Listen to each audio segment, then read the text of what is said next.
everyone. My name is Catherine, director here of the production and Immortal Kiss, and I hope you're all having a fantastic day depending on where you're watching. Now, if you may have noticed, the server has been a bit quiet recently, but that's only because the team and I have been working on setting things up. With that being said, we have two new members joining the team, and I am thrilled to be working with them. Now, many of you may be wondering, and don't worry, I have not forgotten about the project. Not only I am extremely devoted to this production, but as well, some of these characters I have experienced them, and I am sure that some of us can relate to them as well. Now, even though that there has been silence, I thought of bringing you a little history of the universe of an Immortal Kiss vampire species so that you can get familiar with it, and as well, some interesting insight on the next moves for production.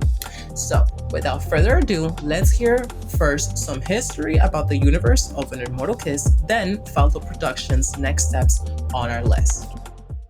It all begins eons ago, where in the cosmic universe existed 9 gods.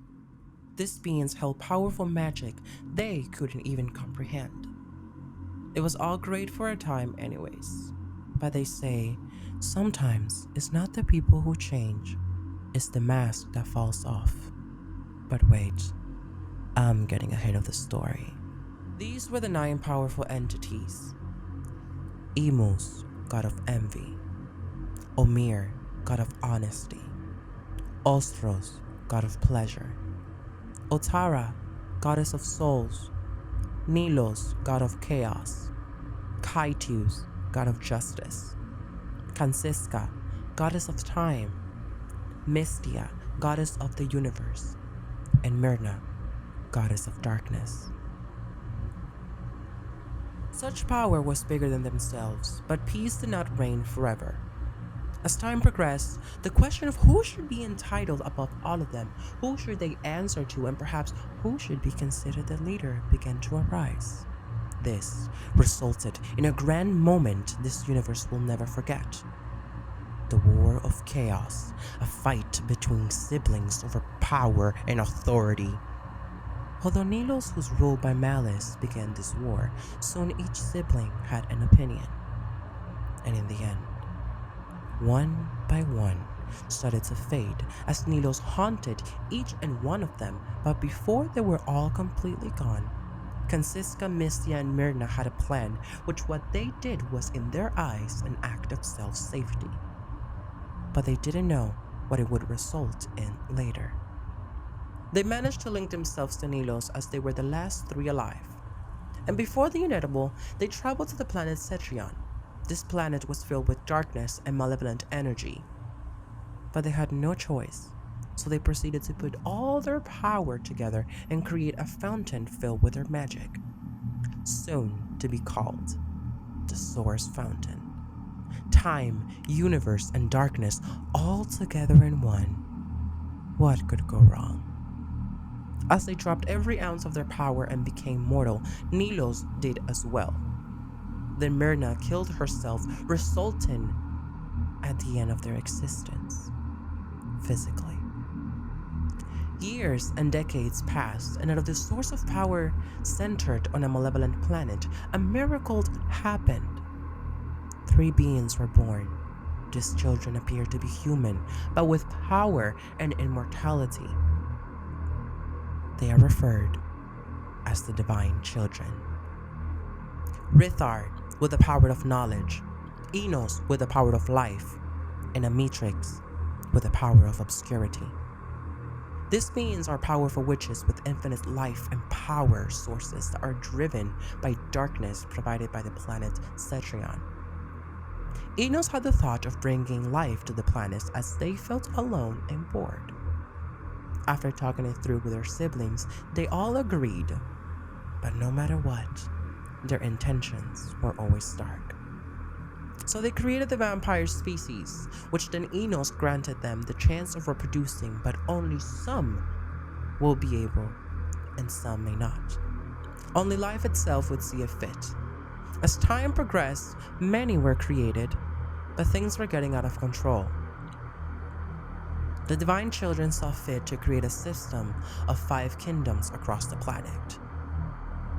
The Bakan Empire, located in the deepest sides of water of the planet. The Erebet dynasty, located up high in the mountains, ruled by air. The Zulon dynasty, scattered in the darkest and deepest malevolent energy of the planet. Romer Empire, the only source connected to the power of Earth. And the Serene Kingdom, ruled by envy and fire. Enos created these specific vampires. A matrix granted them each a side of the planet, and Rethard granted them the ability to learn magic, but only 1 out of the 8. Abjuration is a type of magic that deals with protective spells and the suppression of others' magic. Magic of this creates physical or magical barriers, negates magical or physical abilities, harms trespassers, or even banishes the target of the spell to another plane of existence. Conjuration magic deals with the spells that create matter from nothing, controls energy, and teleport both creatures and objects over great distances or even between different planes of reality. It's all about pulling things from thin air or another dimension. Divination magic deals with the uncovering of mysteries, fortune telling, and the perceiving of places and people at distance. Spellcasters who specialize in this form of magic are known as diviners. Necromancy is the practice of magic involving communication with the dead by summoning their spirits as apparitions or visions, or by resurrection. Illusion magic dazzles the senses and tricks the eyes, the ears, and the nose. In many ways, illusion magic focuses instead on deceiving the senses rather than wrapping their mind. Arcane pyrotechnics, shimmering silent images, and cunning disguises all have the home with the illusionary spells. Evocation magic focuses on channeling and conjuring elementals' effects, hurling fireballs, plumes of fire, walls of ice, and rivers of caustic acid, and calling down lightning. Some of the most destructive magic users, capable of laying waste of the entire armies of enemies or razing cities to the ground. A master of evocation magic is nigh on force of nature, but also knows how to control their magic effects so as not to harm their allies in the process of cutting down their enemies. And finally, transformation magic users can utilize a form of magic base and or take control of the transmutation of living or non-living things, ranging from simple changes and modifications to more complex and powerful transformations, allowing for harnessing their magical energies and or mystical control of the aspects of a variety of forms. Enos, with her power, stated not every vampire will be able to procreate. Some of them might live forever, while others may not. For a time, things were great in peace in the sense that there was structure. While the Zulon dynasty was able to create multiple generations of purebloods, meaning vampires were being born and not created. In this universe, only those born from other vampires are royalty.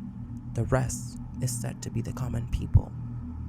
As the Zulon dynasty created generations and expanded themselves, it wasn't until Kadira was born that the rebellion started. But only when it did. It all happened because not only the Zulon dynasty felt superior, but also something strange had happened. You see, for the first time, a vampire was born with a different type of magic. That's right. Kadira can wield cosmic magic, granting her a source of magic that connects sources from the universe, similar to goddess Mystia. But anyways, the rebellion happened for decades, granting them the upper hand. Once the war was won, Kadira within the planet created the Obscure Realm, where her kingdom is the only one that rules. Not only she won the rebellion, but made the other kingdoms' names disappear. But some of the members of those kingdoms are part of the Royal Council, which they try to maintain balance in the realm. Unfortunately, even though with Kadira's help technically she won the war, but her brothers took the victory. As karma does exist, they died eventually, making Kadira's heir Kiran next in line. But what happens when there is another heir that may qualify depending on your judgment? Someone that might result in being even more powerful? That's a great question, and its answer we shall find out together. Stay tuned.